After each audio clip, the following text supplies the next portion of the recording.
We'll come back to you, Walter, in a tick and get your thoughts on BPAC, but I do want to address the King of Kong. If people don't know, once again, what King of Kong is, it's a documentary that came out in the 2000s at some time. I remember I was working in a video store at the time, and I was working with this dude, and when we had quiet nights, we'd sometimes put movies on the TV in the store. And he said, "Oh man, you got to watch this King of Kong documentary." And I put it on, and I was like, "This is radical," and was like, I had to take it home and actually watch this properly. And I mean, first things first, if you had told me that I would be like talking to you and Walter right now, if I hadn't met you guys last year, if you had told me then that would be happening, I would not have believed you at all. But that was my first introduction to both of you. And I kind of went, look at these cool guys who like believe and love this industry and this community so much. Obviously, we all knew what Donkey Kong was, but what was it like after that documentary came out? And did you find that this persona that you talked about had been constructed around you and your choice, I guess, to play into that in the way that you interact with the community? What are your thoughts about that? Well, initially, and I shouldn't put words in Walter's mouth, so I won't, even though I know it's true. Initially, you're in the, you deal with people with respect. You tell the truth, you're honest with them, and you assume other people are the same way. That's a dangerous formula in Hollywood, in the movies. And we didn't know exactly what everybody's agenda was. At one point, there were about 7 different movie crews that were collectively following us, a group of players. There were 2 of them that were like big guns that the others couldn't compete with. And the others either fell off or took the footage they had created and sold it to the larger ones. And again, just being straight with you, the people who put out the 2 movies, they weren't sincere to us in what they were chasing. Which didn't matter in the end, I guess.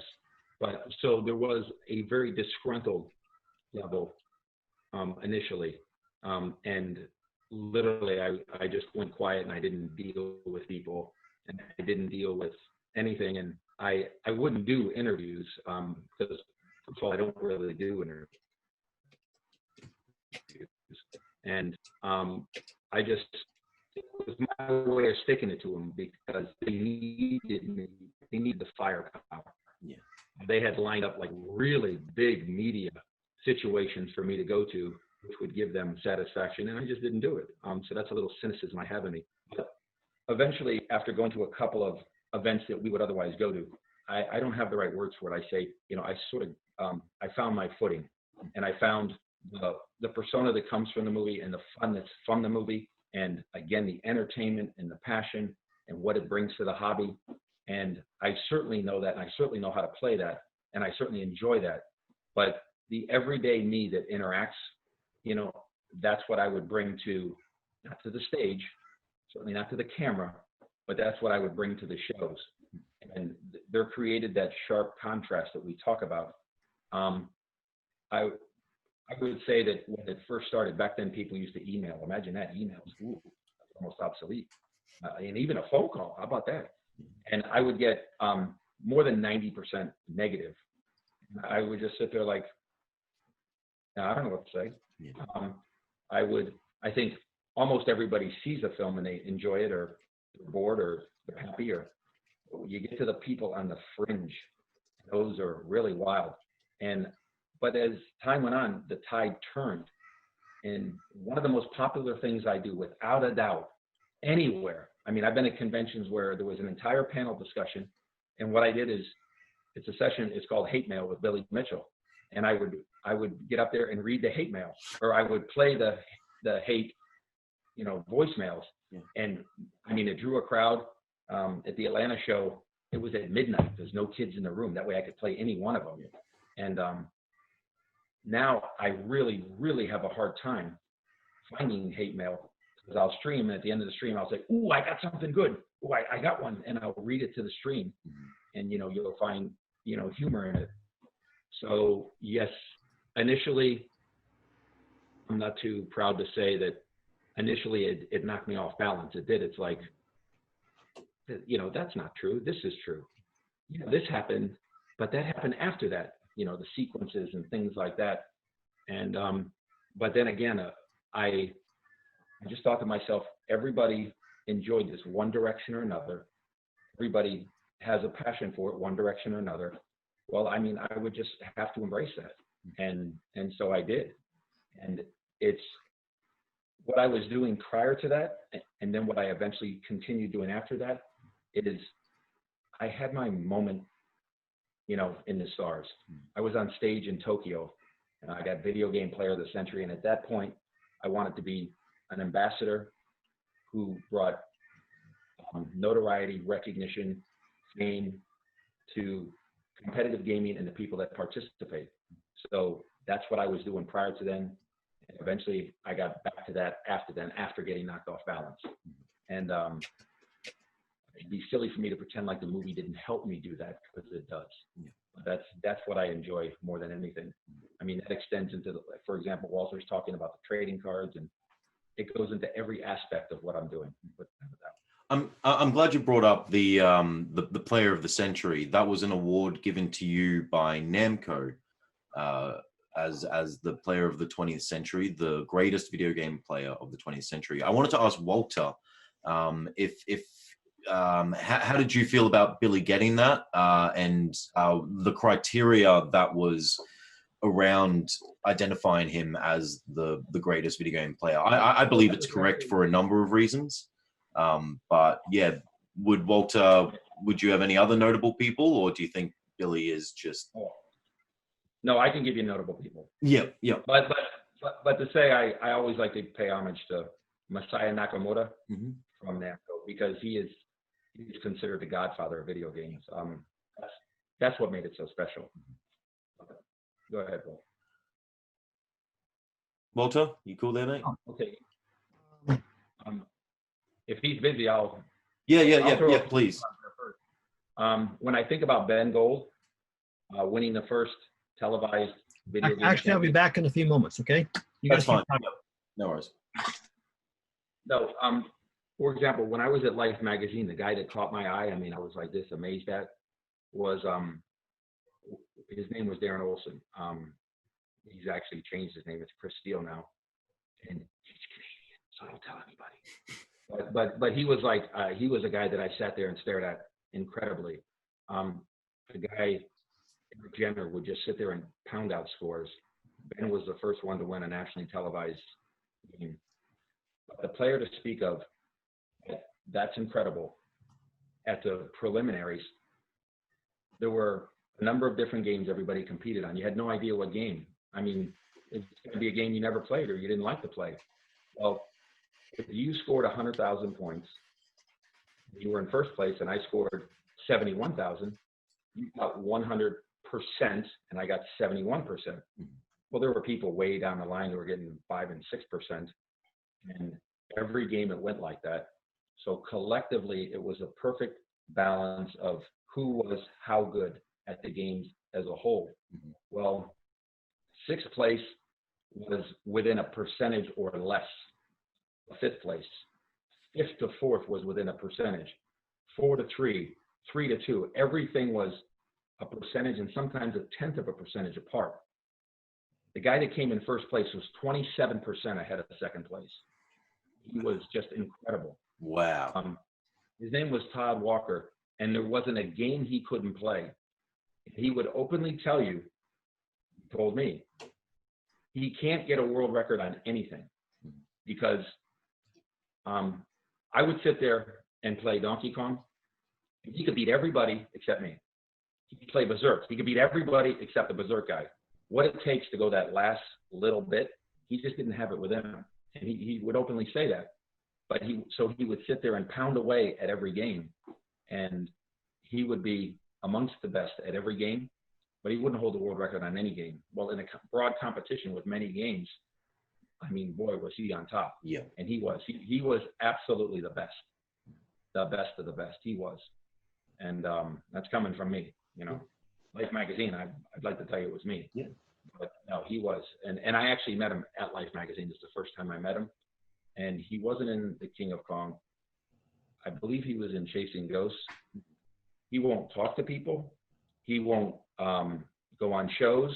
He won't go to a convention. We go to California. He doesn't meet us at a restaurant, nothing. He just lives the most normal life. He's in a plumbing business. And what he finally did for the guys of Chasing Ghosts, literally, he walked out of his house and down to the end of his driveway where they talked to him for a short bit. He said, thank you. He said goodbye, and he walked back. That's what he does. I mean, imagine if Michael Jordan said, you know, I love playing basketball. It's awesome, but I just don't want to do it. Yeah. I mean, you know, that's kind of what it was. He was that good, but he just didn't care to even get any further involved than he already had. I think the fact that you were named the greatest video game player of the century and not the best, that wording, at least to me. Well, it was video game player of the century. Video game player of the century. Yeah, and the word the best would have been difficult because, yes. Geez, who's the best baseball player? That's too broad of a question. Yes. Yeah. Yeah. So the fact that you're being recognized as the video game player of the century, to me, it speaks to what you do for the community and how much the community has grown because of who you are, not just as a person, but as the character, Billy Mitchell, if I can use that word, this character that's come around you. We're not going to get into it here. There is controversy surrounding you. Oh, come on. You believe anything you read, don't you? Yeah, I'm sorry. Now, your scores have been reinstated. As of this year, you got your scores reinstated. Well done. Congratulations on that, man. I just want to get whatever you're comfortable telling us, the personal journey. First of all, what are you congratulating me for? What I mean is, yeah. Let me get you. Yeah. I'm gonna pick on you a little bit. No, that's fine. Please do. Are you congratulating me that they went back in history and re-examined everything and solidified the history or re-solidified it that they had already accepted? Is that what you're congratulating me for? Or are you congratulating me because during this time of gathering and this time of investigation, are you congratulating me because I said, I'll just go back and do every score all over again? And I did, live. Yeah. Live event. I guess both. Okay. But you see how I am picking on you a little bit because if you were reading a statement, if you just read it that way, oh yeah, now they say that he is. Well, when you know the real truth that I went back and did it again, it is a little cynicism. It is a little bit of in your face. I think, you know, some people wouldn't be happy if I did it at their home. They wouldn't be happy. You know, there's nothing I can do about that. Yeah. And but I sincerely appreciate your kind words and your recognition. I really do. But if I can add a bit of that, you know, I think it was good to see, particularly because of your perfect Pac-Man. I think the fact that Guinness just blanket, you know, when, as soon as someone cried, oh, we don't like Billy Mitchell, we think his scores are false, scores that were, you know, proven, and, you know, there's no question about your Pac-Man score. You know, that one, there was absolutely no doubt there. That was not in question at all. That got taken down too. And I still think that's really important to keep a record of history, and to remove that was trying to erase history. So I think it's very good to see that people have come to their senses and say that, you know, we do recognize that, you know, you were the first person to score a perfect game of Pac-Man on, you know, 5-man +1 settings at Fun Spot, you know, in the 4th of July weekend in 1999, because that happened. People were there, there's witnesses, and that, you know, you can't change that. That has happened. And as you said, you've proven that 20 years on, last year, 4th of July weekend, you did it again. You know, you've proven that you still have that skill set, or you're able to retrain yourself and shake the rust off, and be able to do that again to prove that any doubters that you do have that ability. But I think it's what Tyson was trying to get at is that it's good now that people, recognized that history happened. Yeah, no, I can appreciate that. It's funny you say that because I had people, friends, true friends, supporters, game players, and one of them said to me, he goes, "You're not really going back to Fun Spot, are you?" And I said, "Yeah, I am." And he goes, "No," he goes, "You can't do that." He goes, because he said, "If I win, okay, that's terrific. I do a perfect score." He goes, "But if you fail, I mean, that's the end." He goes, "How can you ever defend yourself?" And I have my cynicism and my cockiness. And, the first time I went there and I was going to do it. I was going to be the first. I mean, I had doubters is the right word. No one's ever done that. There's been 10 billion games played. I said, yeah, but there hasn't been that game played. You could lose. I says, oh, I could lose, but not today. I just had every bit of cockiness and pressure that I put upon myself because I thought that would cause me to play better. And I just thought going back there on the 20th anniversary, that same positive pressure would apply.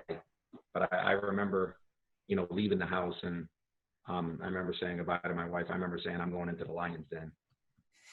And but everything worked out. Of course, I said I was going into the Lions Den when I went to Australia too. So it worked out. But no, I appreciate your kind words. I mean, I have people, send me silly messages, questioning silly things all the way back to 1982 at Life Magazine. You can't let people change who you are, and you can't let that, anger you or affect, the positive attitude you have towards a hobby and a passion and people that you're close to. And, as long as I do that, to be honest, I just pushed forward and every day, every day is positive. And I'm so glad that you're still involved in the community. I think there will be some people who, when something like this happens, they just step away. They think it's going to be too hard to change people's minds.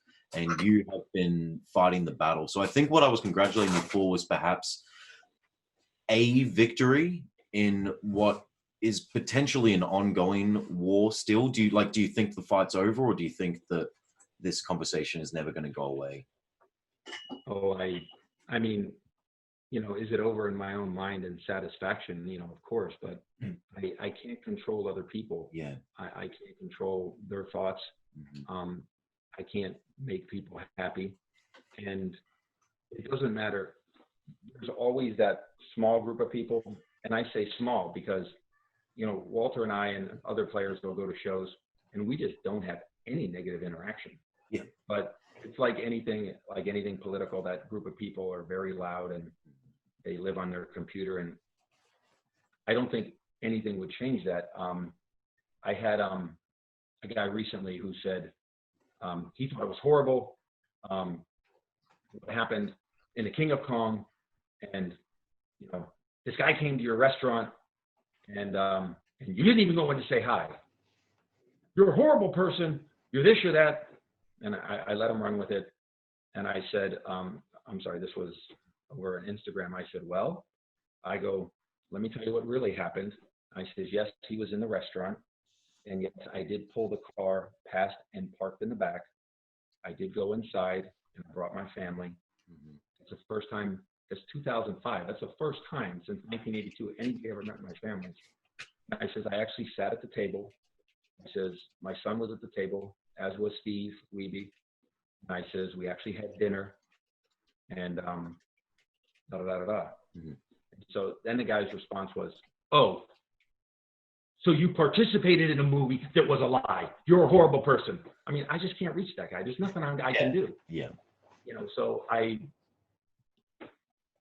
that's a mild example of some of the fun stuff we've had. Yeah. I don't want to linger on that too much. Thanks for the story. And once again, I got a lot of when I stream the story time, they call it story time with Billy Mitchell. That's the most popular part of the stream. Yeah, nice. Nice, man. Cool. Walter, asked me some questions. There's a couple things I could make comments on.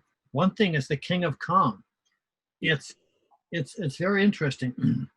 In the last so many years, two noted film critics watched 3,000 films so that they could whittle down that 3,000 film list to just 30 finalists who they would consider the 30 greatest films of like the last decade. I think it was the last decade, 3,000 films. And when they got to the end, and you know, there's been a lot of amazing movies in the last 10 years, 3,000 incredible movies as candidates. So the King of Kong was there, took 29th place, 29th out of 3,000 films. Amazing. And so because me and Billy are so close to it, that we lose perspective. At least I lose perspective. And everybody else in the video game industry too, they maybe have lost perspective too, and don't realize that the King of Kong is literally a giant in the film industry. And it's just amazing. I mean, I don't even have my referee outfit on. I'm walking in Disney World down in Orlando. We're trying to get into the Indiana Jones makeup and stunt double show or something like that. You might know what it is. And it's a big show. And there's got to be 2,000 people in line. And the guy running the place runs out and says, "You're Walter Day." And he grabs me and my sister and brother-in-law and all my cousins and stuff and brings us to the front of the line and puts us in as free. Well, I guess we would have had tickets to get in anyway. But he put us right in immediately. And because of the stature of the film, the scope and the dimension of the film,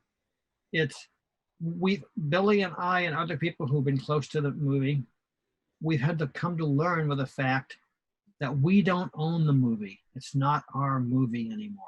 It belongs to the forces of nature and to the winds of time, the tides of time. It's a phenomenal movie that has touched so many people, uplifted so many people, involved so many people, got people upset, won people over, probably got one person to ask another person to marry them.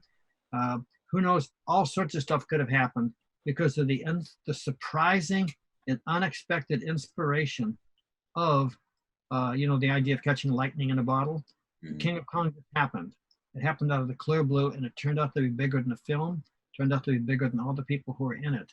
So therefore, I sometimes am amazed by how phenomenally influential and inspirational the King of Kong is. There are so many people out there in Hollywood who say, this is one of my 2 or 3 best films ever. The King of Kong. It's literally a miracle that it could happen about Donkey Kong, no less. So that's one thing that I wanted to say, that it's bigger than us. It's gone beyond us. And so we're just spectators as much as everybody else who loves them and loves and watch the movie. Except that we don't love the movie like other people do because we're too busy grinding our teeth saying, that's not true. Wait a minute, that's not true. Wait, that's not true. It goes on and on and on. So that's one thing I wanted to point out. Another thing I wanted to point out is Billy Mitchell is the video game player of the century. You have to realize that when Billy was proclaimed the video game player of the century, and he was honored, and then he was honored in Japan, it was really a process of the actual video game industry, and not necessarily the video game industry that makes the games, because there's the game making industry, and then there's that part of the industry that is the players and the gamers. The players and the gamers have had very, very little say, or they haven't shared the stage properly in all those years until now. Now they are dominant. The players who are involved in esports, they're dominant, and it's almost like the designing part of the industry is hanging on the coattails of this huge, huge growing phenomena of esports and gaming players who are successful, becoming superstars who get big paychecks, okay? So, but in the old days, Billy being crowned the video game player of the century was was essentially the first big step in that side of the stage, which was occupied very rarely by the players, them having a a champion in a sense, for having an opportunity to establish a personality, an award, a stroke of recognition, and just essentially putting the gamer side of the equation on the map in a big international way. And that's why Nakamura and Namco were so behind it and so excited about it. And they took Billy all over the Tokyo Game Show, introducing him proudly to everybody and proclaiming it, essentially announcing his game. See the word process that recognized him as the video game player of the century was just completely adopted, embraced by Namco, and they honored him all over the place as the video game player of the century and put him up on the stage, and everybody's flocking to him. It was a really big deal in Japan. Very, very, very big deal. But I think, Tyson, you touched upon it in the fact that playing a game, getting a score, that's part of it, but that's only part of it. When you read what does it take to be recognized in Major League Baseball for the Hall of Fame, the first qualification is sportsmanship, the second one is contribution to the hobby, and the third one is ability. Yeah. Well, again, in video games, if you just want to go by people that play, I don't know, I guess the list would be endless. Yeah. But we were doing things, we were busy, we were trying to make things happen. We were trying to lay the groundwork. In some ways, way back in the 80s, we were just being foolish, like we weren't going to get anywhere. And so being a video game player, or being a video game player that makes a mark in history, I don't sit there and pretend, gee, I'm the best video game player. That's way too broad. Yeah. Who's the best swimmer? That's just crazy. Let me finish the equation, Billy. Now pass the mic back to you. So Billy got the first perfect Pac-Man. And when he did that, it was an institutional phenomenon. What that means is that it became a worldwide news story. Now, this is at a time when esports people were not getting headlines, okay? So he became the forerunner of what is now commonplace today, but he was the one who pioneered it. When he got the first perfect Pac-Man, not only did it put classic gaming on the map, but it put video game accomplishments in general on the map. And it also made him, he already was probably the most famous video game player in the world, but it established him on a higher level at that time. Okay, so he had the pedigree already of having been widely supported by Guinness numerous times, years and years before, having been a member of the U.S. national video game team, which now historians do recognize as history's first organized video game team. He had also been on the Life magazine thing. He had also been a part of many, many other things that just slipped my mind right now. So he had the pedigree of all the kind of things you do, like in sports, like how many rickets do you get or whatever they're called. That's not a sport, that's a cricket. But in America, baseball players and football players, they have touchdown passes, they have home runs and stuff like that. So he already had a tally sheet that was full of number-driven accomplishments, we'll say. But then he had all this other stuff that he was doing too, that as a personality who was a benign leader who could make things happen and also represent the industry with tremendous accomplishments and represent the industry with a great bedside manner so that he could get up on the stage and also become a spokesperson. Now, that's the best way to put it. He was virtually an unauthorized or authorized spokesman for the whole gaming society out there. So all these things together, more than just his Pac-Man stuff or anything else, they all merged together to him becoming actually a phenomenon that had a pedigree that wasn't matched by anybody else in the world.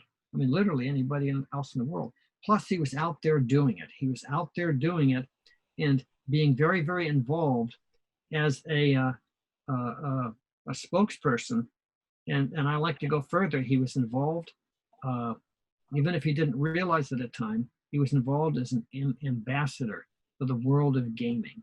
Yeah. And so all these things merged together would make him the most and only likely choice for being the video game player of the century. Now, does this all make sense to you? Yes, absolutely. Absolutely. Beautifully told.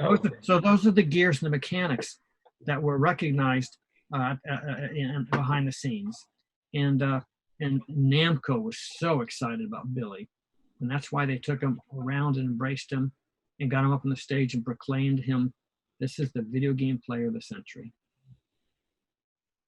Yep. Billy, you concur? Yes, it was incredible in the fact that what I always get asked, always, why you, why me? And I don't mean the player of the century. Why have I had this good fortune? Because I do. It's good fortune. You're never going to hear me say that in a movie, but here we're being honest. There was good fortune. When we think about the perfect Pac-Man, I just happened to go to the largest arcade in the world, certainly the largest classic arcade. I happened to be there on the 4th of July weekend and the busiest weekend of the summer. Okay, a cultural icon, Pac-Man. On the release of, they had a 20th anniversary Pac-Man World, I forget. Yeah. Anyway, it was out.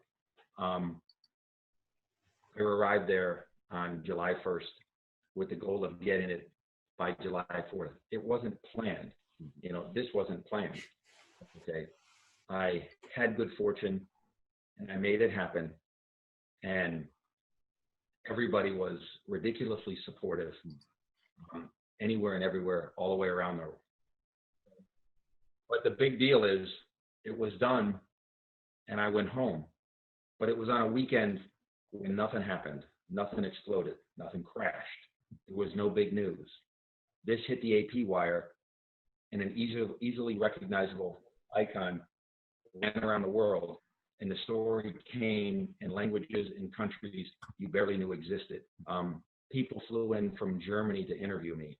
My dad had planned for a year to take a family cruise. There's a whole load of us.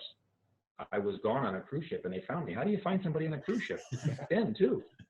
And so I've tried to say to myself, how would I ever get and take all of that energy and all of that lightning, okay, like I say, and put all that power into one push again in order to duplicate or create an even greater story. And I can't. All of that good fortune and energy collided for me. I mean, I recognize that. I recognize that because of that happened, that's what made Namco reach out and on and on. Because I was on stage in Tokyo and because Masaya Nakamoto said the words he said, and he said, this event has captured the world. He said, this event will be the reason why there is a resurgence and interest in classic gaming. He said that. I'd like to take credit. Okay. He said he wanted to see movies made about this. Lo and behold, we got back and the movie crew started following us. Okay. That's what led to the King of Kong. Okay. Many would argue that that interest is what has led to the barcades and everything we're doing now. But the thing that I would say about myself that I would give credit for, and I wouldn't give credit to anybody else in the world. There's nobody who did what I did. When we were at Life magazine, it was an awesome thing. We all had our moment, and then everybody went home. Everybody except me. Okay, there was another event, and it didn't matter what was going on. I refused to miss anything, and I was there every time. I used to say, I've had the good fortune I've had because every time they spun the wheel, I was there every time the wheel went round. Mm-hmm. You can't win if you're not there. You can't get lucky if you're not there. You can't perform if you're not there. Okay? It doesn't matter how good you are. You want to sit on the couch, you're not going to get it. So, and I openly say that I did that better than anyone in the world. And that's why I've had the good fortune I've had. There were times where, I'm not kidding you, can you imagine the first time I went to Fun Spot? It was like the day before, or maybe the day before that. I'm like, man, do I really want to go and do this? I mean, I had the plane ticket, so what? I can get a credit on it. Yeah. And even last year on the 20th anniversary, I was like, man, am I really going to do this? I really said that to myself. But I got up and I went there. Because believe me, there are countless events that I've gone to that I failed. Countless. But I would have never had the success at the ones that I've had if I didn't go. Yeah. Okay. Did I really want to go to the Con-Off? I mean, really got to fly all the way down there? I did. I said that to myself. Okay.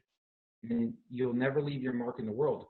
If you're not living with some type of discomfort in your life, you're not living up to your potential. You're just not.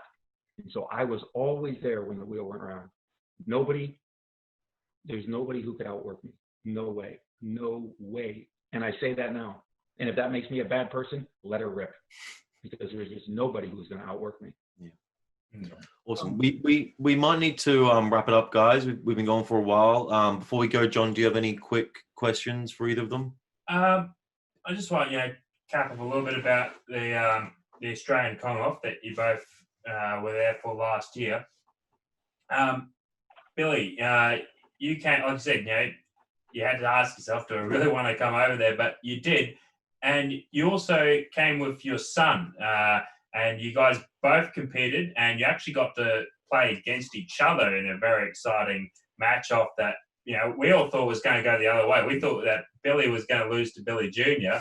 and the biggest upset of the weekend.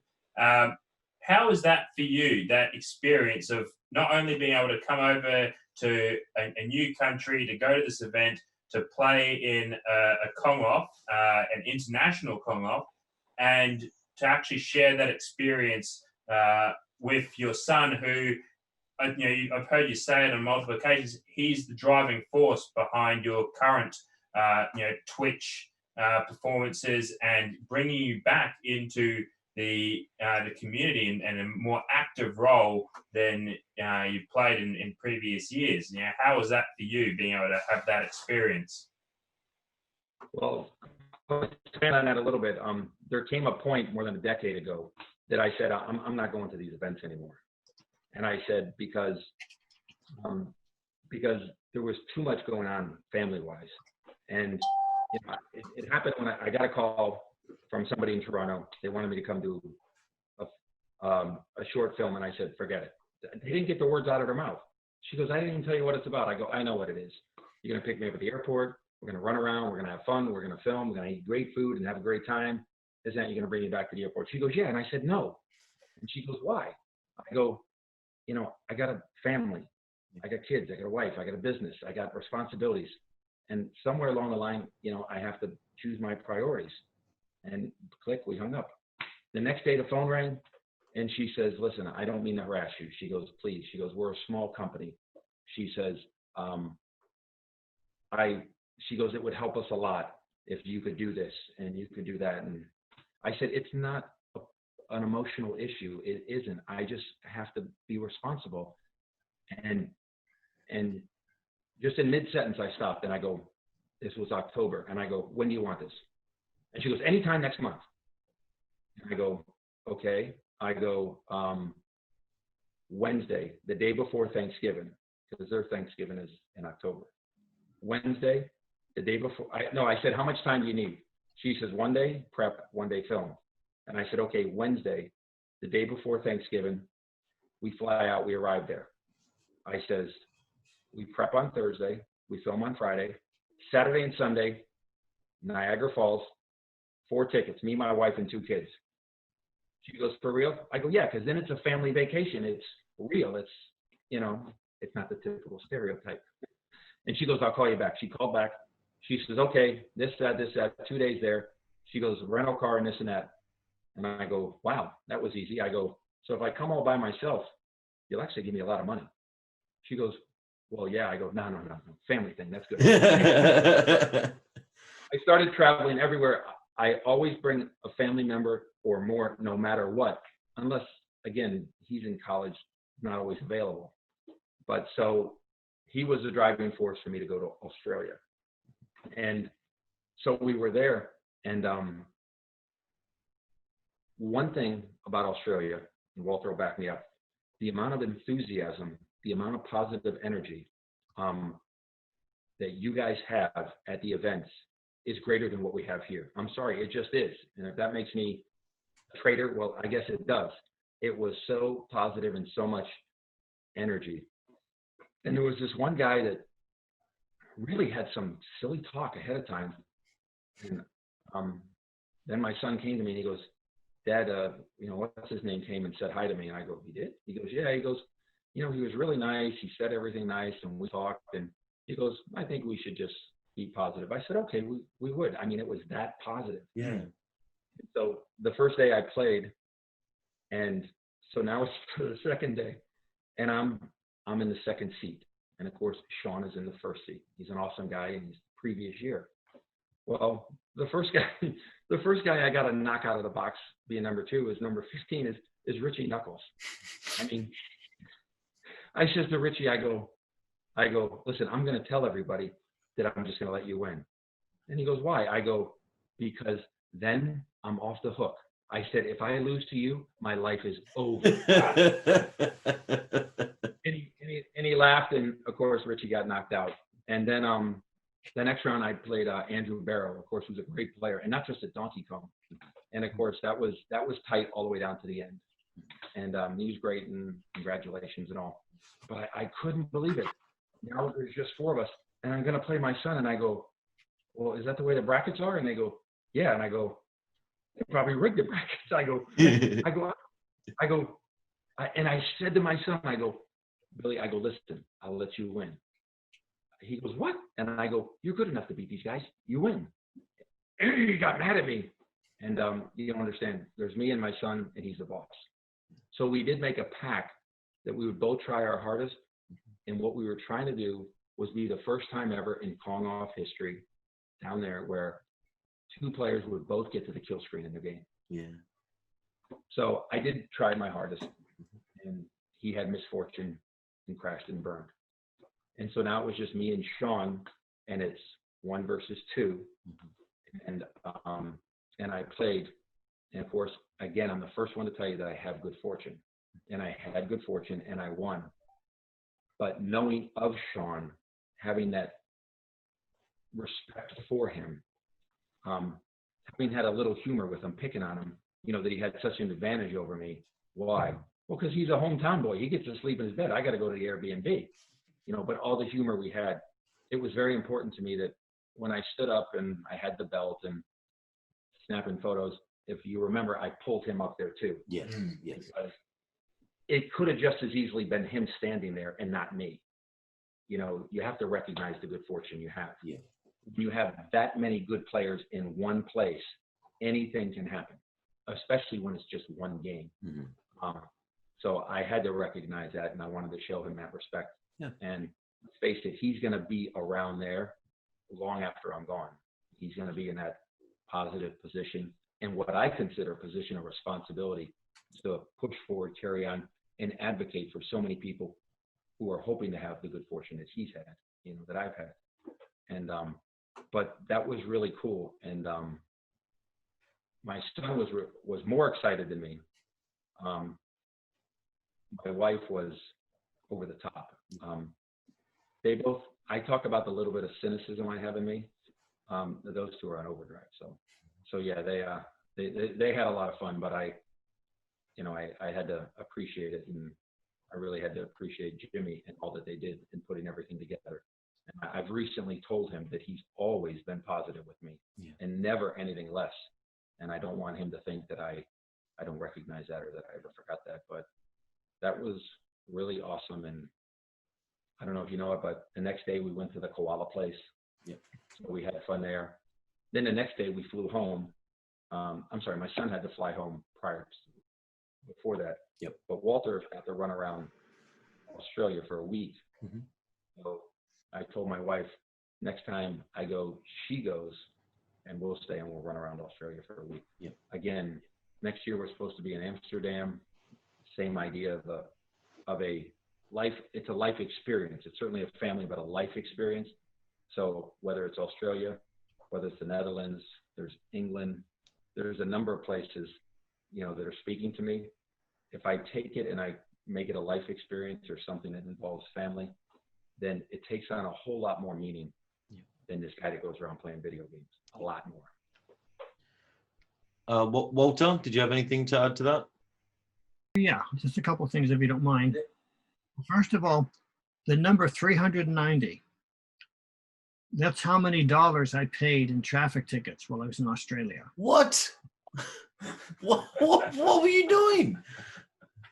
Okay, here's the story. So after I was done with you guys down there at the ECA, I went up and I stayed for a few nights with Steve and Colleen, okay, which was wonderful. They're such a wonderful couple. And then they drove me to the airport one morning and I flew to Uluru. And I went and climbed Uluru. When I went to climb Uluru... So just before you go any further, for those Australians listening, this time last year, we were still allowed to climb Uluru. We're not anymore, but just so that you don't get in trouble with our Australian viewers. Well, they were, before they closed it, they were waiting for Walter to climb it before they closed it. What happened is this. You know, because I have this background in doing transcendental meditation and yoga and stuff like that. So I had this sense that Uluru could be a spiritual pilgrimage that I would enjoy. And I thought it was something very remote and something very rarely visited. And I presumed erroneously that when I go out there, I might run into a couple other people who are on a similar spiritual pilgrimage. So as I'm trying to buy my ticket there, I'm figuring out, oh, I got to go to Alice Springs. And then maybe figure out how to rent a car to drive there. And then I noticed that there was actual flight to Uluru, to Ayers Rock. And I thought, why would there be a flight there? And anyways, the day went on. And then as I got on the airplane and found out there were 279 other people on the airplane, it was completely full. I discovered that Uluru was a tourist attraction. It was an amusement park. Yes, unfortunately, yes. And the spiritual impetus, the spiritual inspiration I was attempting to realize and unfold was going to be shared by, there were about 5,000 people there. Okay, it was unbelievable. And so, but I went and climbed Uluru. It was it was far more dangerous than I expected. It was so easy to get hurt and I'll get blown off the cliff. The wind was real strong that day. And it was also a harder ordeal getting to the top. So I climbed Uluru on August 13th last year. October 26th is when they shut it down for good. But I was actually there, not as a tourist. I was there because I was on a spiritual pilgrimage. So I think that the Aboriginal forefathers would forgive me for that because they knew that I was sincere, believing I was there to commune with the forces that were there for hundreds of thousands of years. Because I wasn't there as a tourist, just doing something for kicks. So that was my Uluru. And I also went to Mullumbimby. Have you ever been there? Mullumbimby. I went to Mullumbimby, and but then when I was flying back from Ayers Rock and the airplane had to stop in Sydney, then reconnect to Brisbane, I decided on a spur of the moment to get out of the airplane, because I only had my carry-on, and go rent a car and go up to a place called Lockhart, New South Wales. And there, believe it or not, there's a park called Walter Day Park. I went there to pose beside the sign because I thought it would be such a strange and unusual, because you guys already can figure out I'm in the strange and unusual phenomena. So I went there, but in the process of driving I drove 1,550 kilometers in the next couple of days. And in the course of that, I almost hit 2 kangaroos, and I got pulled over by the police. I guess I dealt with them 3 times. I ended up having 3 speeding tickets. Oh no! 3 speeding tickets. I just didn't know how things. You were still going miles, but we need you to go kilometers. Yeah. I went. For instance, I had to pay like $279 from going from one speed zone immediately to the next that dropped from 80 to 60. That's 10 miles difference. And so I felt taken advantage of. It was actually a speed trap, as they call them in Yeah. America, because at least it was 2:30 in the morning. I was the only car I'd seen for over 2 hours. And I went from going 60 miles per hour to 50 miles per hour, but I failed to go down to 50. I was still at 60 when I was in the 50 area, and they were right behind a sign. They pulled out, they got me. It was like, I came out with $250 or something. So I had $390 in traffic tickets by the time I was done. And so I loved Australia. It was a great, great adventure. I loved Uluru, and I'm glad that they don't have people climbing it anymore, because I can understand the worries and concerns, and also the spiritual devotion that the Aboriginal natives would have towards protecting Uluru. What an adventure it was to go to the top of that. Yeah, I knew exactly what was going on, and that was why I was going there. Because there are places that just become receptacles of very refined energy that affects just people's spiritual growth and their spiritual state of mind, and we generally call these spiritual, religious kind of whatever's. And I was going to go there to just pray and meditate and stuff like that, and I found myself at Disneyland, much to my surprise. Yeah. So when we went to Tokyo years ago to deliver the Video Game Player of the Century thing, along at that moment, we delivered this thing we had worked on meticulously and we had researched it, and we were the organization, Twin Galaxy, that proclaimed that Pac-Man had been played 10 billion times in its career. I believe that. And we made a beautiful ornate award that's still hanging on the wall in Namco, because we've seen a picture of someone's office, and the award's hanging on the wall there in their office. Well, it was rather easy. It was there was 100,000 units sold, and each unit had over 100,000 plays. Mm-hmm. So 10 billion. And anyway, Namco immediately, not only did they enthusiastically jump on Billy Mitchell and promote him and present him as a video game player of the century when he got there, not only did they jump on that, but they jumped on the 10 billion research that we proclaimed, and with the award, and it became their boil of plate. It became their news story, and so forevermore, people you'll find in different places that Pac-Man, which has been played 10 billion times, and it'll be something that'll have come from Namco, but have come from us. But that genesis is all lost, so people don't realize that it came from our work, and that when we came there, there's some amazing old photographs of me and Billy posing with Asaya Nakamura holding up all these awards, and it's pretty impressive. All right, guys, I do think we need to wrap up, but before we go, is there anything you would like to plug? Billy, your Twitch channel, would you like to let people know where to find you on Twitch? No? All right, that's fair. That's absolutely fair. Well, I mean, without lying, I didn't come on here. I came on here to plug Jimmy and not. Thanks, man. And yeah, that's cool. Hard work. I mean, it's Billy _ Mitchell, and if you want to see this video that we've just done, that's why I asked you if you could record it. I want to play it on the Twitch so that everybody can see it. So sure, you could go to Billy _ Mitchell. Awesome. On Twitch, and you'll be able to see this again. Yeah. So let me make a couple of closing remarks. First of all, Tyson, you've actually conducted yourselves with very nice dignity. Thank you. Thanks, Walter. Not only do you look like a great 1880s Glasgow landholder, not only do you look like Doc Holliday, John, but you also are great. You have great speaking voices, and you have great public personas. So I can see you guys doing this regularly. Yeah. And from my perspective, in the video game world, I wouldn't be surprised if other people would be completely okay with you guys growing into becoming the voice of Australia, and do more things where you actually bring the different people from different countries together to have nice shows like that. I think we've done an hour and a half at least. Yeah.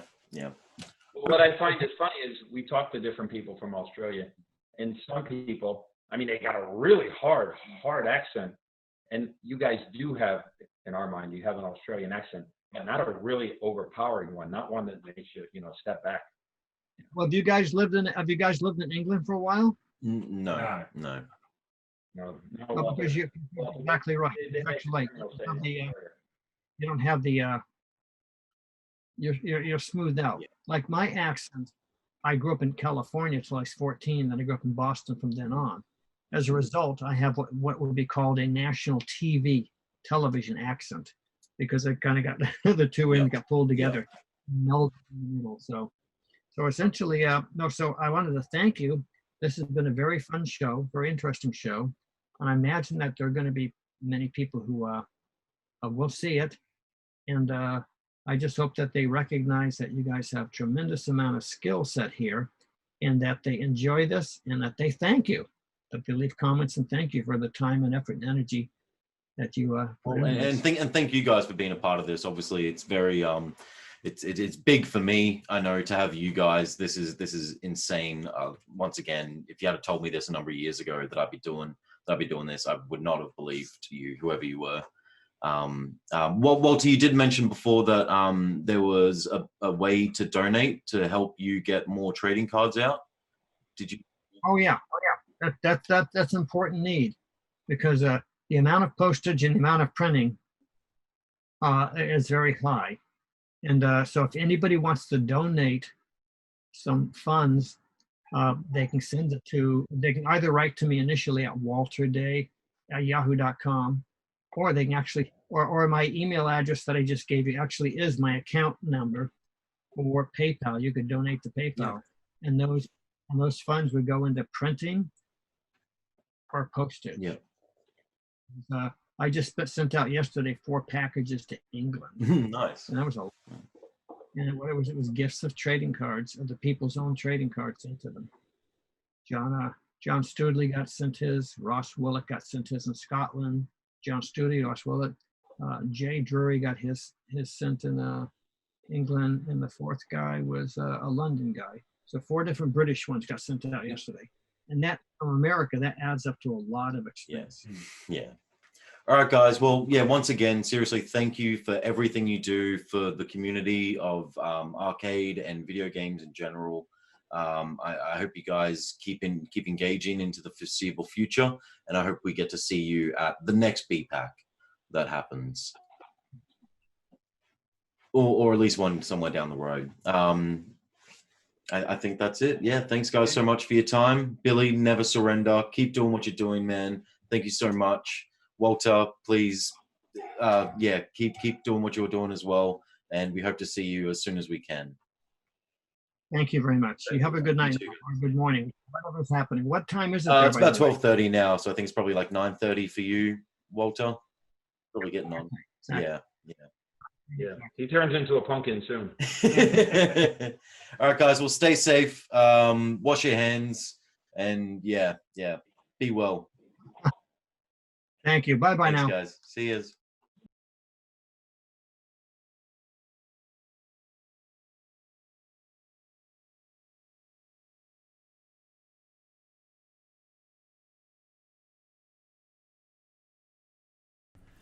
Hey guys, thanks so much for watching that video. I hope you enjoyed it as much as I enjoyed making it. If you want to support the guests in whatever way possible, I'll make sure to pop down some links below in the description of this video. If you want to support us on social media, I'll also pop those links down there. Make sure to hit like and subscribe, and stay tuned for more videos. Cheers. See ya.